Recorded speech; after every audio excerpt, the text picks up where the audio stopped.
A gente vai falar sobre os tormentos atuais e os processos que envolvem. E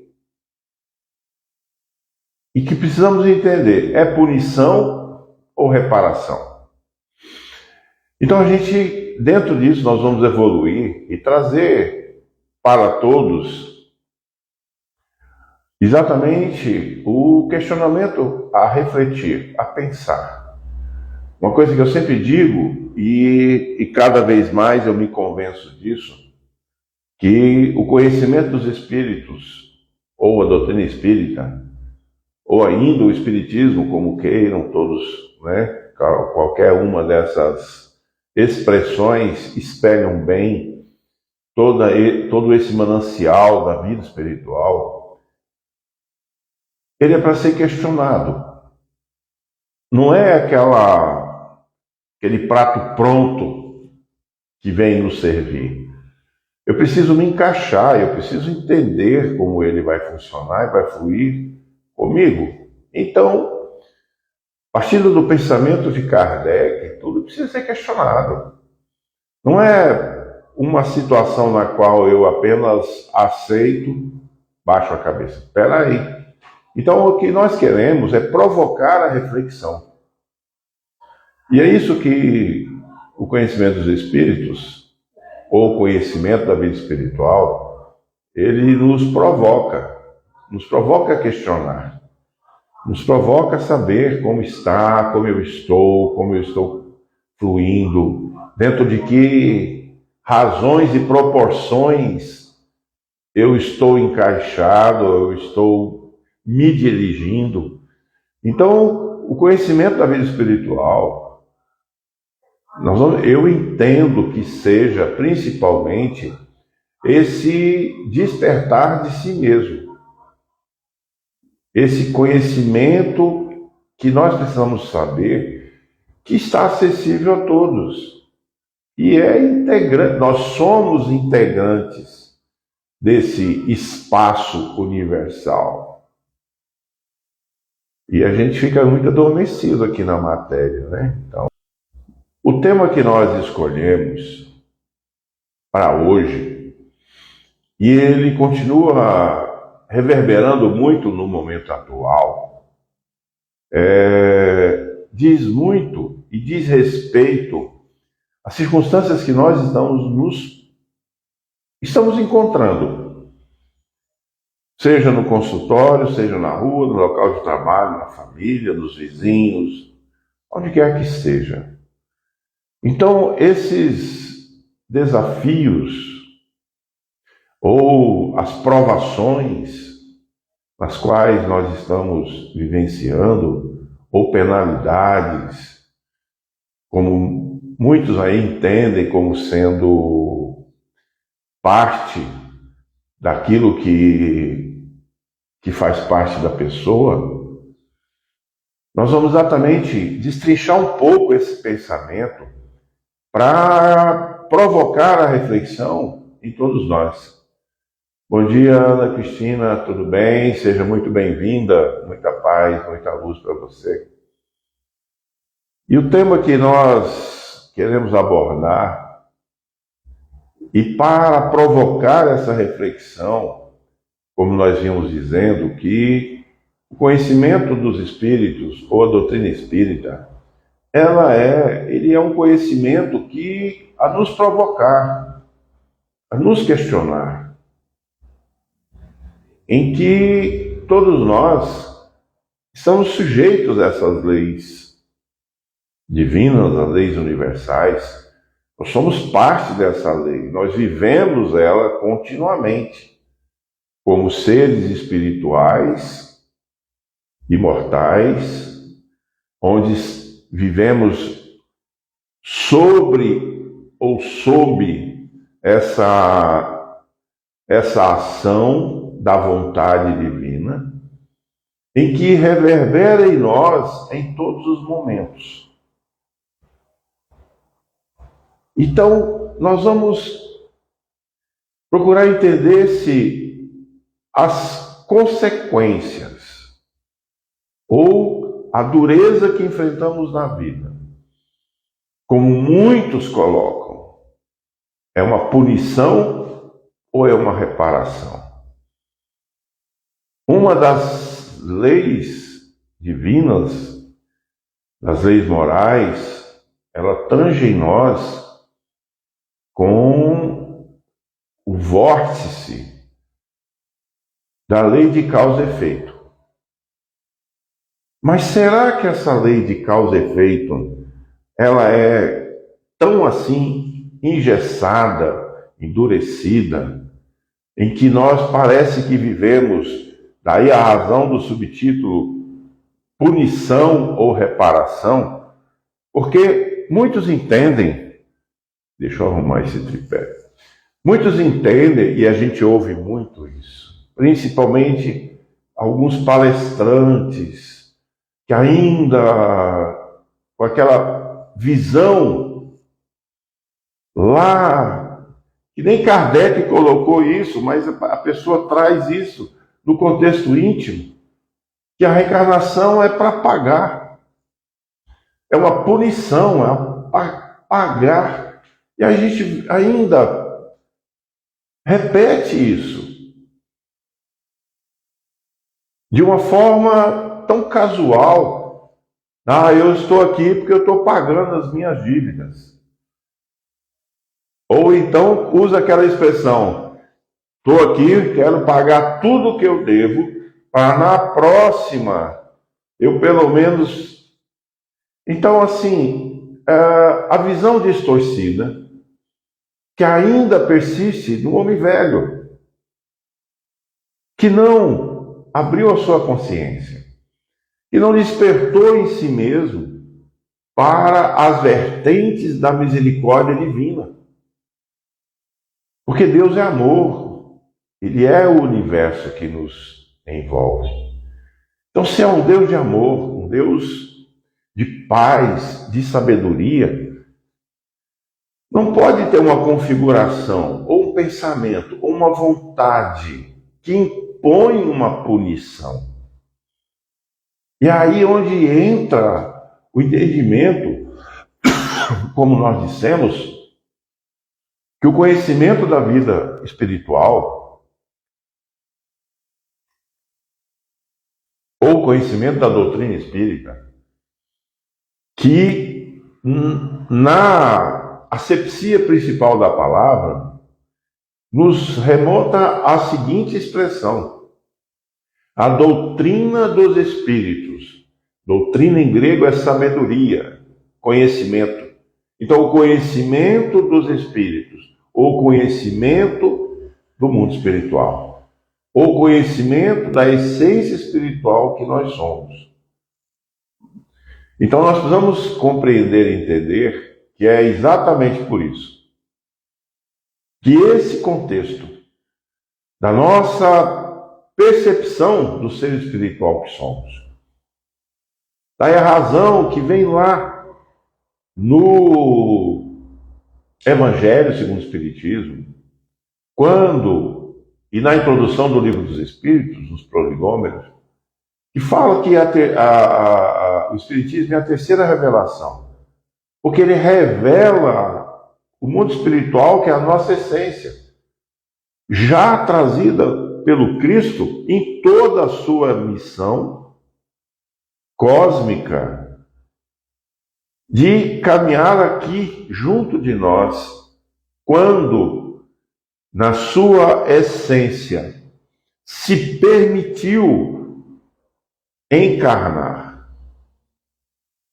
Então ele veio através do exemplo do amor, do exemplo da abnegação, do exemplo da dedicação da caridade, do exemplo da vivência, do amor ao próximo, do amar a Deus. Então, em todos os seus ensinamentos, ele remonta em nós a essência daquilo que nós somos, na nossa vivência, na nossa convivência, para que ela esteja em harmonia com o universo, esteja em harmonia com as próprias leis universais. as leis divinas, alinhados que devemos estar nesse trilhar contínuo, inequívoco, para que diante das nossas escolhas venhamos a saber o que nos é saudável, o que nos é próprio, ou aquilo que frequentemente nos desvia, ou aquilo que desalinha desse caminhar, dessa ascensão. Como nós vimos lá no Livro dos Espíritos, no seu primeiro capítulo, né, na primeira parte, onde fala sobre os princípios universais, nós vamos ver que Deus criou os espíritos simples e ignorantes, que vão trilhar um caminho na qual eles se propõem a fazer. É como aqui, cada um de nós que estamos aqui nesse momento, cada um de nós, todos nós vamos entrar de férias, exatamente agora. Então, cada um de nós que estamos aqui, nesse grupo agora, interagindo, vai buscar um local, um ambiente, um direcionamento na qual você tem vontade. Pode haver uma situação que venhamos a nos encontrar, mas a escolha é individual, esse caminhar é de cada um. E esse caminhar que nós nos determinamos é que muda tudo. Porque o próprio Kardec questiona se há espíritos que evoluem sem ter que passar pelo sofrimento, pela dor. A resposta é muito clara: sim. Porque entenderam e optaram. Então, diante disso, quando nós vamos vendo que os tormentos atuais, as provações e tudo aquilo que hoje, nessas atribulações da vida, nós ainda usamos aquela expressão, né? Deus quer assim. Eu estou pagando, eu mereço. Será que Deus, Criador do universo, Pai de amor e bondade, que toda a sua essência é luz, é amor, em tudo na criação tem o belo, e podemos sentir ali a tua presença magnânima, estabeleceu regras punitivas. Então nós vamos entrar em alguns aspectos sobre isso, para a gente poder começar a estabelecer aqui alguns questionamentos. Como eu disse no início, a doutrina espírita ela é para questionar, para nos questionar. Aonde eu me encaixo em tudo isso? De onde que eu vim? Aonde que eu estou? Para onde que eu vou? Essa pergunta é clássica. Desde o pensamento de Sócrates, de Platão, nós ouvimos essas expressões do conhece-te a ti mesmo, ou seja, volte para dentro de si para que você possa, no âmbito de si mesmo, buscar a essência daquilo que há em você.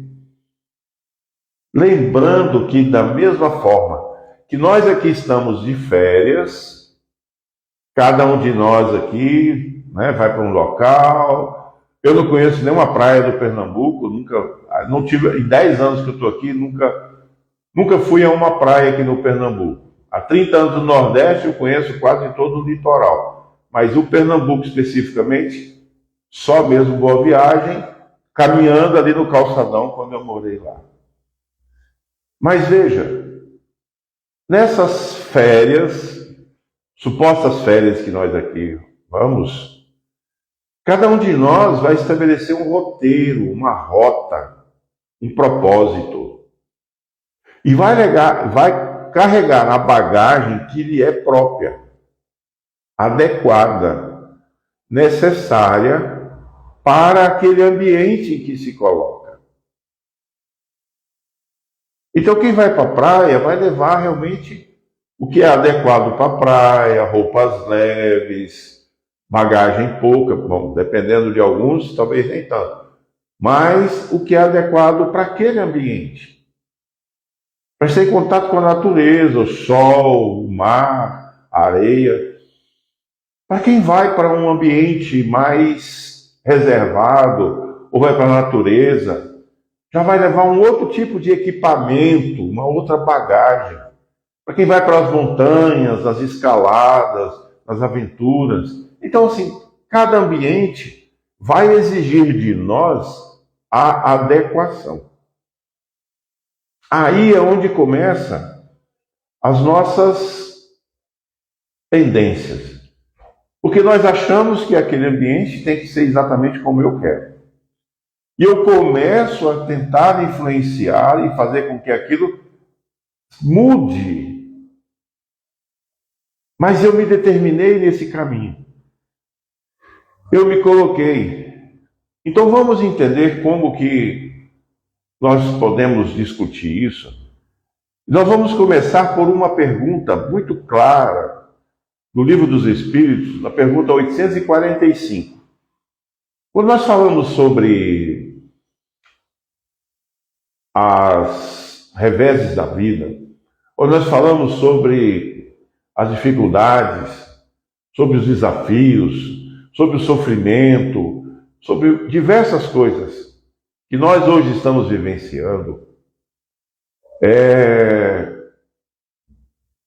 Bom dia, Marilene, seja muito bem-vinda. Muita paz, muita luz. Que bom que você está aqui conosco nessa manhã.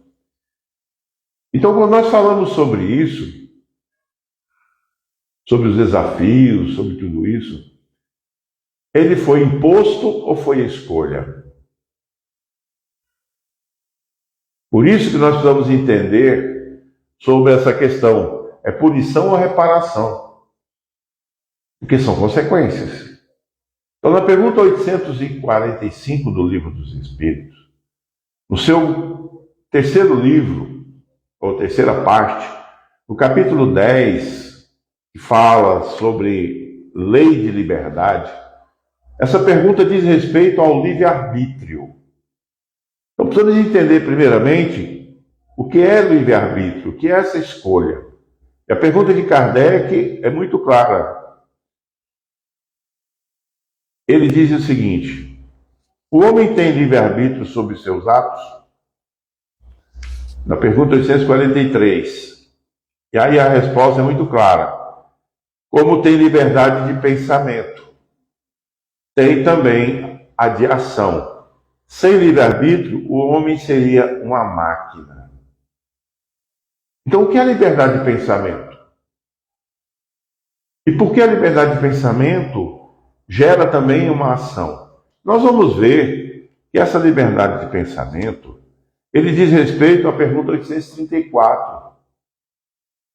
Para a gente poder evoluir no conceito. O homem é responsável pelo seu pensamento?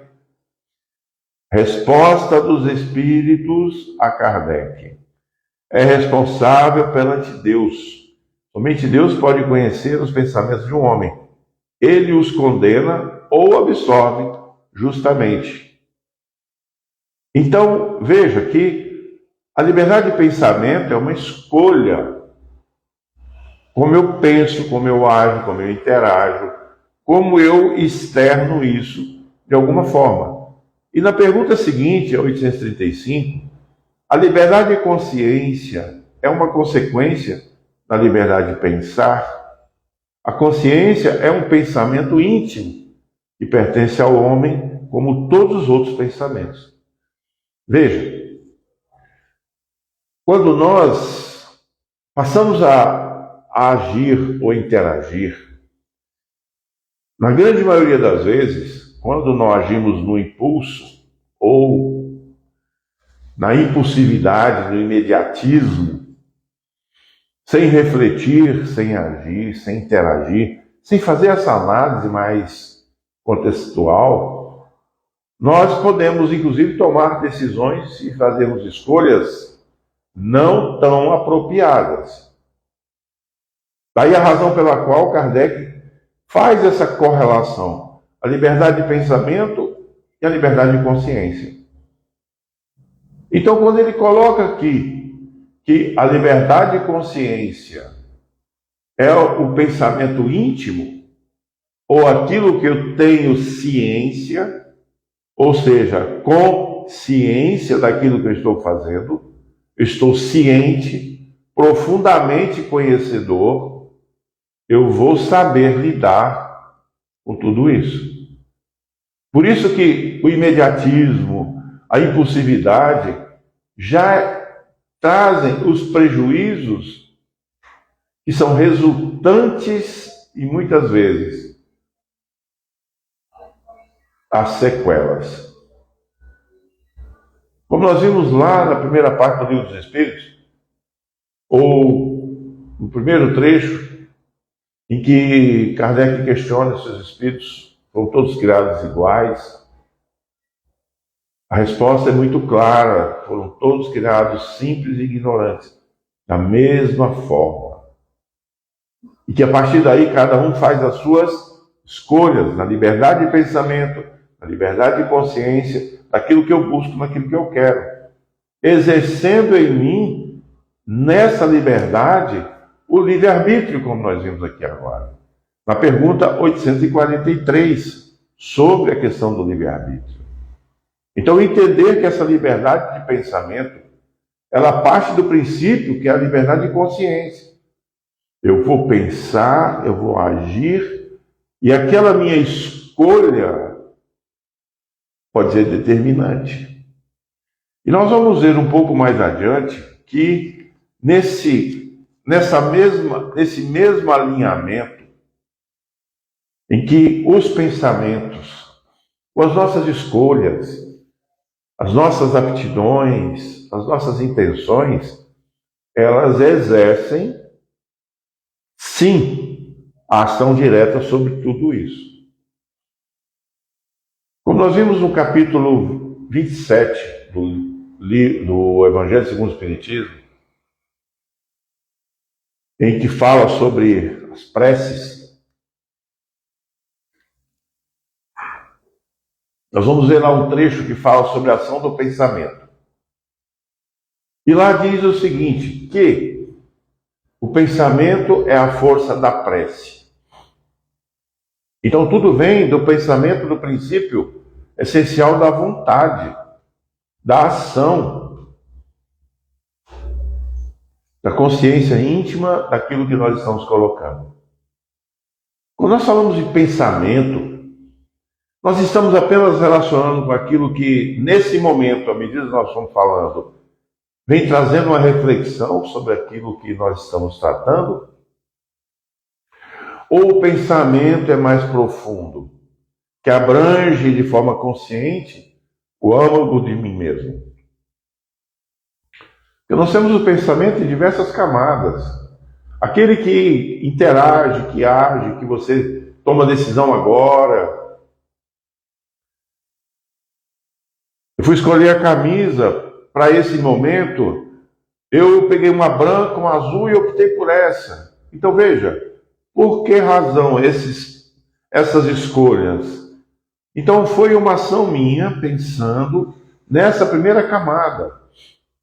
E à medida que nós avançamos na profundidade da ação do pensamento, nós vamos trazendo de nós uma consciência interior. Aí eu já estou entrando na análise como psicanalista, em que todos nós trazemos no nosso âmago os nossos perfis. Esse perfil é o de grande influência na ação externa, resultante da maneira como eu penso, como eu vou agir, como eu interajo, como eu faço as escolhas. Então, na psicanálise, no diálogo com a pessoa que está sendo assistida, nós vamos estimulando o verbalizar, para ir tirando de si mesma a ação da profundidade dos sentimentos, das emoções, dos pensamentos, para que ela possa, verbalizando, até mesmo ouvir de uma forma clara, porque quando nós falamos de determinadas emoções, o nosso corpo ou o nosso externo, ele fala. Quando nós falamos de algo que é tão agradável, o nosso semblante, como diz o dito popular, se ilumina. Quando alguém vai para a Bahia, que vai lá comer um acarajé, e aí você fala, nossa, que saudade de estar lá na Bahia, que saudade realmente de estar na Bahia, morei lá 5 anos.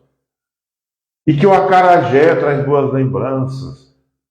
As pessoas sentem até o cheiro do dendê, sentem o gosto do vatapá. Então, isso traz em nós, o semblante, ele se eleva. Então veja que a ação do pensamento é a primeira manifestação que vai tratar as nossas emoções.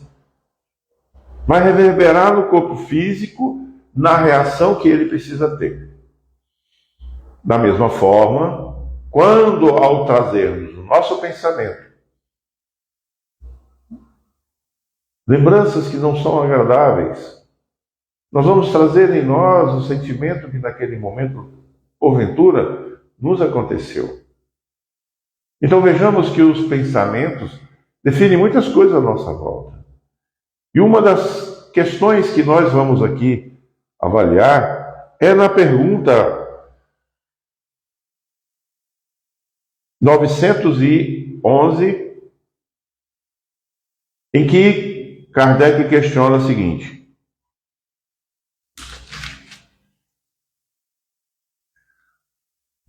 910 também. É que eu estou com um livro todo marcado aqui com post-it. Desculpa. E nós vamos começar. Vou buscar um pouquinho antes, 909. O homem sempre poderia vencer as más tendências através de seus esforços? A resposta é muito clara. Sim. E às vezes, com pouquíssimos esforços, o que lhe falta é a vontade. Há tão poucos entre vós que se esforçam. Então, nós vamos entender que nessa pergunta, bom dia, Beth, tudo bem? Muita paz, muita luz, seja muito bem-vinda. Nós vamos entender aqui que a pergunta de Kardec está relacionada com as nossas convivências ou as nossas vivências, em que trazemos em nós as nossas tendências. Essas tendências, como está no Evangelho, em que é muito claro dizer o seguinte: Deus já nos basta com tudo o que precisamos. Está no Evangelho, em que ele nos coloca o seguinte: 2 condições. A primeira é que nós trazemos em nós a consciência das leis divinas, que já nos direcionam no caminho, no nosso caminhar. O certo e o errado, o que é do bem ou aquilo que é contrário. Então, as próprias leis das consciências já nos seria bastante o suficiente para esse redirecionamento. E o segundo ponto que é trazido no Evangelho diz respeito às nossas tendências e inclinações.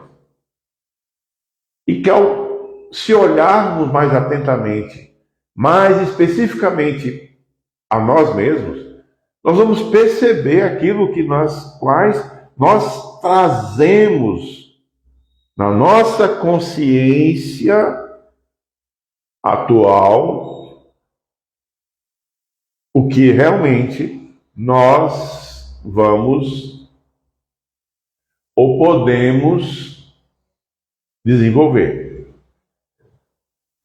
Então, as próprias tendências e inclinações que nós muitas vezes temos estímulos nela, já são suficientes para entender, opa, peraí, isso aqui é contrário. Isso não é saudável para mim.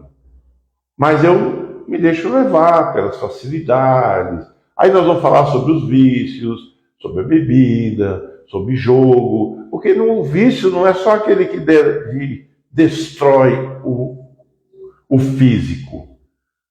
O vício também é um destruidor moral. Então, se eu trago ainda em mim essas raízes, mais especificamente, eu vou precisar policiar essas minhas tendências. Aquilo que eu estou inclinado a fazer. Quase sempre eu sou estimulado. E quase sempre eu me deixo levar nas necessidades latentes que nessa encarnação em mim ainda estão borbulhantes. Elas ainda são borbulhantes, me trazem essa afinidade, criam em mim processos de contenção. Eu não consigo deixar de tais coisas. Então nós vamos ver que as nossas próprias tendências e inclinações já configuram o primeiro ponto que nós estamos aqui no nosso diálogo de hoje. As dores humanas. Aquelas que ainda nos limitam. As dificuldades. E principalmente quando nós falamos sobre as penalidades, vamos dizer assim. Eu estou passando por isso, como a gente disse lá no começo. Eu não vejo e não percebo que foi exatamente eu o agente causador.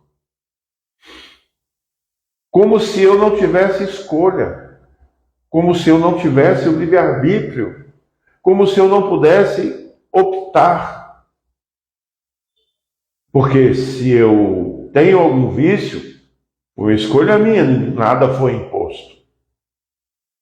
No meu plano reencarnatório, há a necessidade de superar aquele processo. Como escolha, eu vou buscar uma prova para que eu possa me determinar a não ceder, a não me entregar, a não deixar que ela tome conta. Então a prova vem do primeiro processo como uma maneira de superação para que eu avance, para que eu possa reconstruir esse caminho. Então, quando nós falamos aqui que nós podemos vencer as más tendências e inclinações, como está na pergunta 909, os Espíritos respondem que sim, mas muitas vezes, e na grande maioria das vezes, vencer essas tendências, ainda a gente não faz nada por ela, por vencer. Que falta é a vontade. E na pergunta seguinte, 910, a pergunta é: o homem pode encontrar nos espíritos uma assistência eficaz para superar as paixões, as tendências, as inclinações? Porque, por vezes, criamos as afinidades por essas paixões, por essas tendências, através dos vícios, dos jogos e de tudo aquilo que nos desvirtua do caminho do homem de bem. Do caminho do nosso processo de reconstrução. E a resposta da pergunta 910 diz o seguinte: se pedir a Deus e ao seu gênio aquele que te instrui com sinceridade, os bons espíritos certamente virão ajudá-lo, pois essa é a missão deles. Aí entra um ponto que a gente encontra muito. E é importante que nós venhamos a falar sobre isso. Aqui tem algumas pessoas que estão aqui agora presentes conosco, que também são médiuns, são trabalhadores da área mediúnica. E quase sempre nós ouvimos dos espíritos que ali se comunicam, dizendo o seguinte: eu não tenho nada contra ele, mas ele tem o que eu quero, ele tem aquilo que eu busco. Então eu me aproximei, ele me ofereceu, ele tem aquilo, e eu quero aquilo, eu dependo disso, me sinto bem. Então vai criando uma coisa que chama afinidade. Outras vezes, a gente ouve até o contrário. O espírito dizer: eu até tento me afastar, mas o tempo todo eu sou influenciado pelos pensamentos e não consigo me desprender. Então esses processos que quase sempre nos ocorrem também acontecem pelo lado bom. Quando nós em pensamento elevamos o pensamento com boas intenções, na busca do nosso equilíbrio, do nosso ser, a espiritualidade à nossa volta vai colaborar nesse sentido, nos intuindo, nos direcionando através de bons pensamentos. Vai trazer a intuição para determinados momentos que a gente precisa de escolhas e decisões. Podem nos auxiliar, sim. Mas nós esquecemos que existe uma palavrinha que muda tudo, que é o assédio espiritual, o assédio mental. Aquilo que eu irradio. Porque na grande maioria, a gente precisa entender, inclusive uma fala de Leon Denis, que está no livro O Invisível, em que ele diz o seguinte: em tudo há espíritos. Em tudo há espíritos. Ou seja, no todo existem espíritos. Mas ele completa e aí muda tudo. Mas nem tudo são espíritos. Mas nem tudo são espíritos. Ou seja, existe uma parte desse processo que é minha, é pessoal. É como eu entendo, como eu vibro, como eu trago.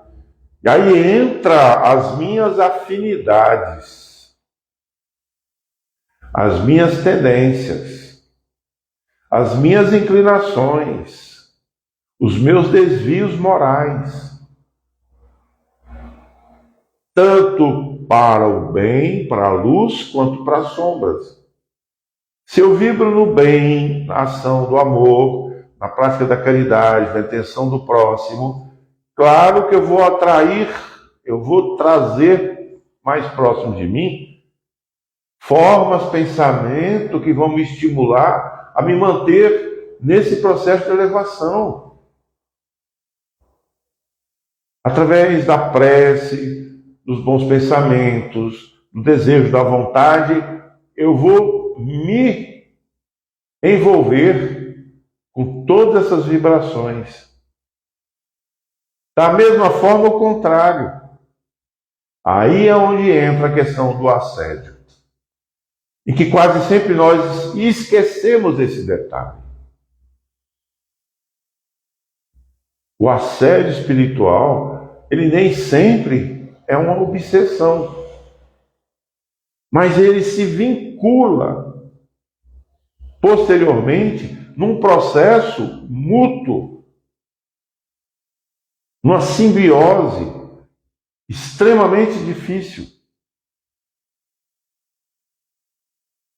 Então veja que muitas vezes, quando algo à nossa volta quer nos atingir, nós vamos sofrer, nós vamos, porventura, passar pelos desafios de situações, de momentos, de pessoas, no sentido de criar em nós desarmonia.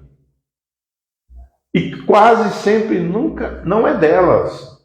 Elas estão sendo instrumentos assediadas para nos desarmonizar. Então a gente precisa sempre ter esse olhar mais atento. Então, quando nós queremos a ação da nossa vontade, podemos sim nos libertar das tendências, das inclinações, daquilo que nos aprisiona, causando em nós os tormentos atuais, causando em nós as dores, causando em nós as dificuldades. Mas aí eu vou colocar a culpa no governo, eu vou colocar a culpa na economia, eu vou colocar a culpa no vizinho, eu vou sempre achar um agente causador. E onde está esse agente causador? Está aqui mesmo, em cada um de nós. E é por isso que na pergunta 911, ele traz um questionamento que diz o seguinte: não existem paixões de tal maneira intensas, irresistíveis, que a vontade se torna impotente para superá-las? Será que tem, nesse contexto, algo que eu não vou vencer? E a resposta é muito clara. Há muitas pessoas que dizem: eu quero, mas sua vontade está apenas nos lábios. Eles querem, mas não estão bem satisfeitas de que isso lhe aconteça. Quando se acredita não poder vencer as paixões, é que o espírito se compraz nelas em decorrência de sua inferioridade. Eu quero, mas eu não consigo. Porque eu estou vinculado a elas, como se eu não quisesse soltar. Ainda estou na iminência daquilo que, isso vai fazer tanta falta. E aí ele continua: aquele que procura reprimi-las compreende sua natureza espiritual. Vencê-las é para ele um triunfo do espírito sobre a matéria. Aí nós vamos ver que, longe de uma reencarnação punitiva, eu estou aqui para pagar. Tudo que eu estou passando é porque é meu processo.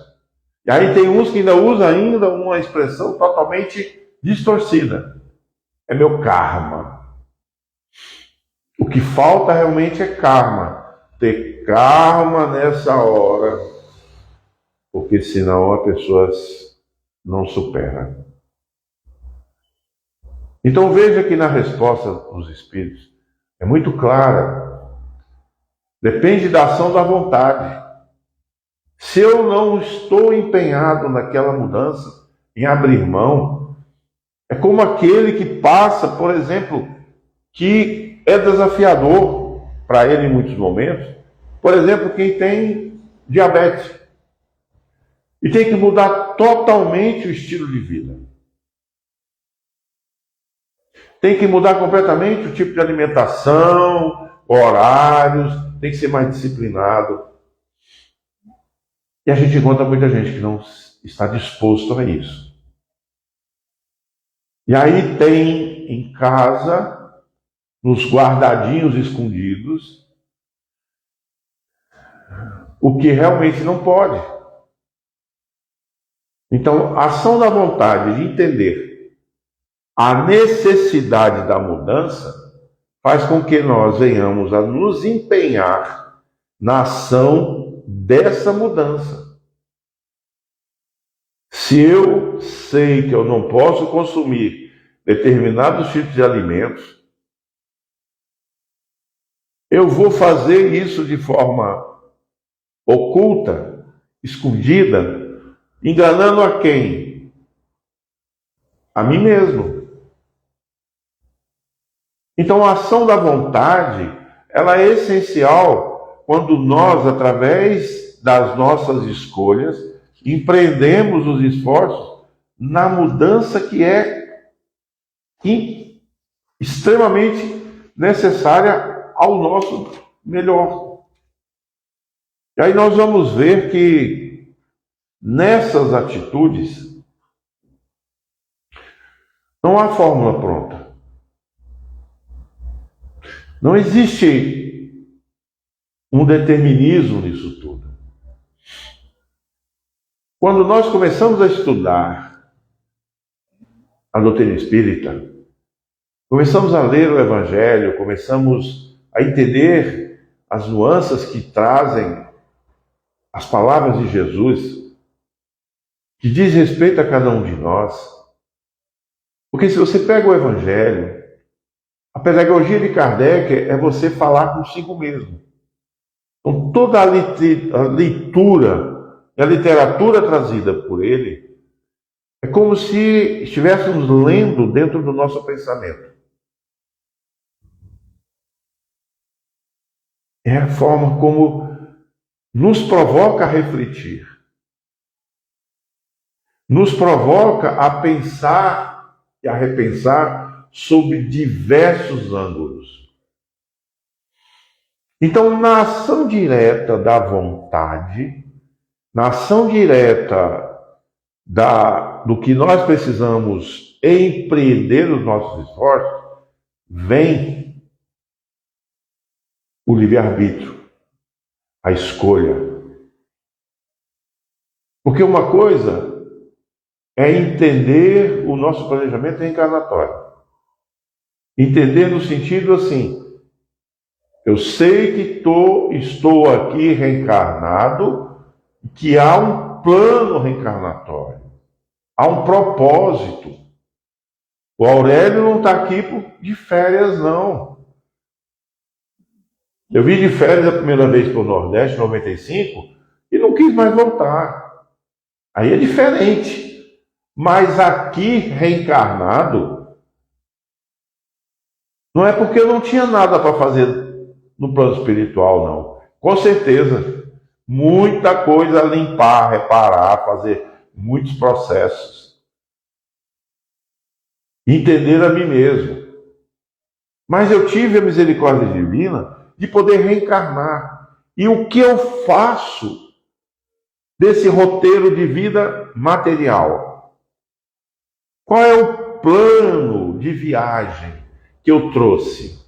Qual é o planejamento que eu me coloquei a desenvolver? Esse propósito de vida é que nós precisamos entender.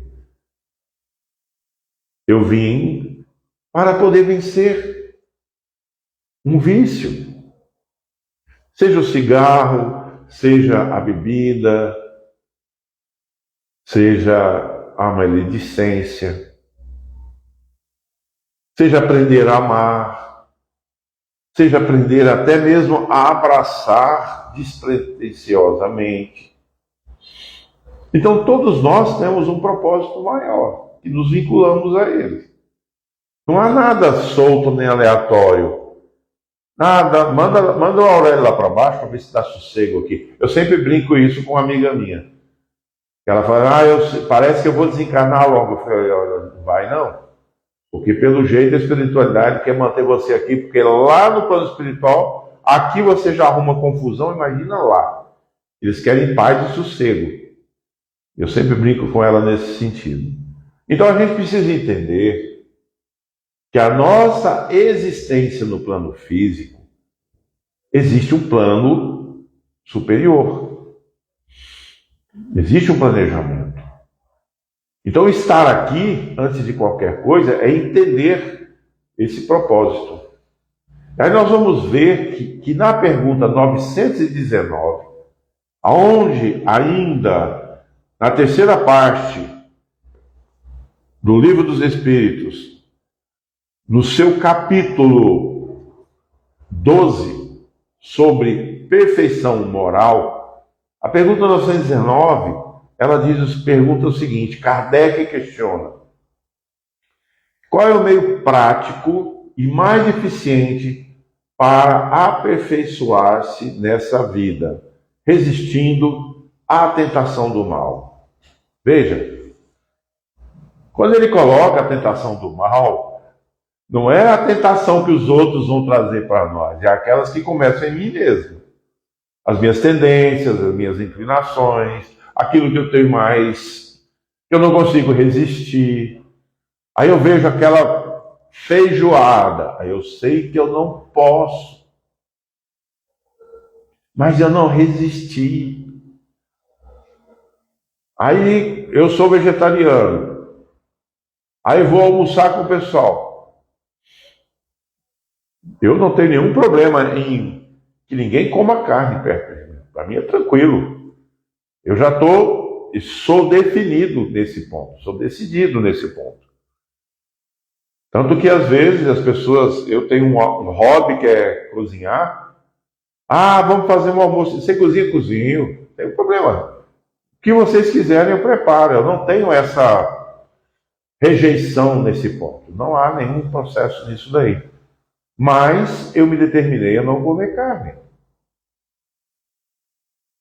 Aí eu vou em determinado local. Sei que eu não posso consumir aquilo, mas eu não resisto. Então, quando Kardec pergunta sobre isso, quando essa questão da tentação do mal, a tentação do mal começa em nós mesmos, a tentação das nossas inclinações, das nossas tendências. Então, qual é o meio mais eficiente para vencermos a essas nossas tendências e inclinações? Para vencermos a nós mesmos? E a resposta é clara. O sábio da antiguidade disse: conhece-te a ti mesmo. E essa frase está lá no túmulo de Hermes, quando Sócrates foi até lá conhecer, visitar, confabular com ele mesmo. Então esse conhece a ti mesmo se estabelece e volta para quem a responsabilidade? Para mim. Então nós estamos vendo que toda essa estrutura está voltada para o ser individual que somos.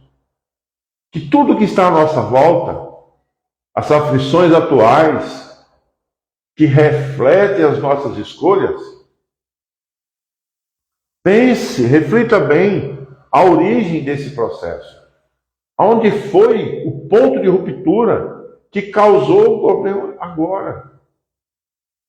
Então esse conhecer a ti mesmo diz respeito a nós. Ah, mas eu estou passando por uma enfermidade. Vamos olhar com atenção a causa? Vamos olhar com atenção o que gerou essa anomalia física? Porque diferentemente do que muitos, às vezes, nós ouvimos que estava no meu planejamento. Perfeito. Estava sim no meu plano de vida reencarnatório ter que passar por aquela enfermidade. Mas não necessariamente eu teria que passar. Se em mim há uma mudança de conduta, se há em mim a intenção do bem, esse processo poderá vir a acontecer ou não.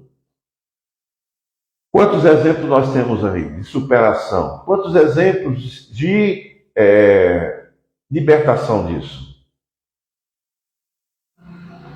Quantos momentos, pessoas que passaram por determinadas situações graves, e pela mudança de pensamento, até de olhar a vida em si, houve um despertar.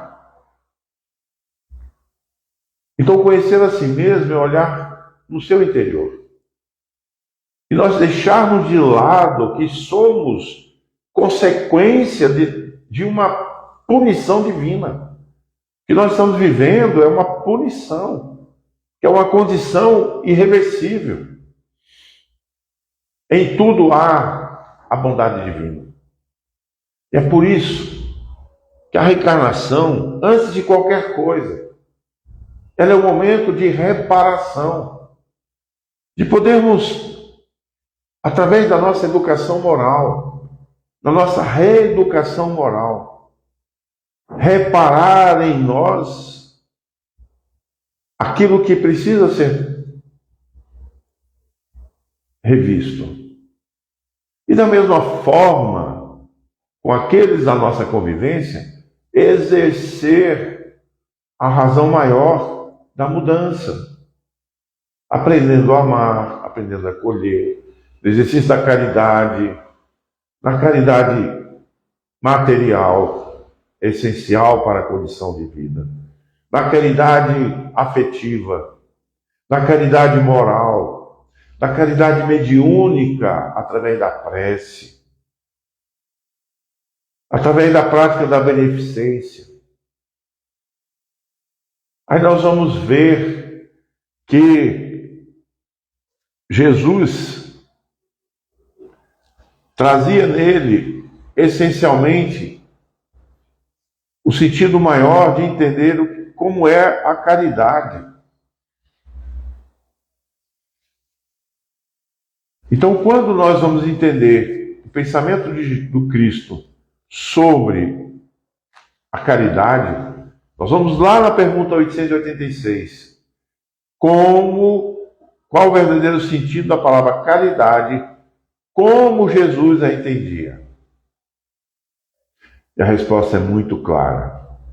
Benevolência para com todos, indulgência com as imperfeições alheias e perdão das ofensas. Então, que nós tenhamos esse olhar profundo. Façamos essa faxina mental. Passemos a policiar a amplitude dos nossos pensamentos no que eu estou sintonizando, no que eu estou deixando e permitindo, abrindo a minha porta mental para que chegue apenas o que eu quero. Aquilo que eu não quero, que não me pertence, eu preciso me blindar através da vontade, do pensamento, do desejo, das atitudes, da mudança que eu preciso estabelecer em mim. Mas eu estou tão preocupado em mudar o outro que eu esqueço de mim mesmo. Então, em todos nós, há sentido maior da essência necessária de conhecer a ti mesmo. Porque conhecendo a nós mesmos, nós vamos entender as intemperanças, os tormentos atuais, as causas, os causadores. E deixamos de lado a visão punitiva de tudo. E passamos a entender que se trata de uma renovação. Renovando a nós mesmos em atos e sentimentos, atitudes, comportamentos, ação e vontade. Então, que nós tenhamos cada vez mais consciência de nós mesmos, no sentido maior e mais profundo do exercício da nossa existência.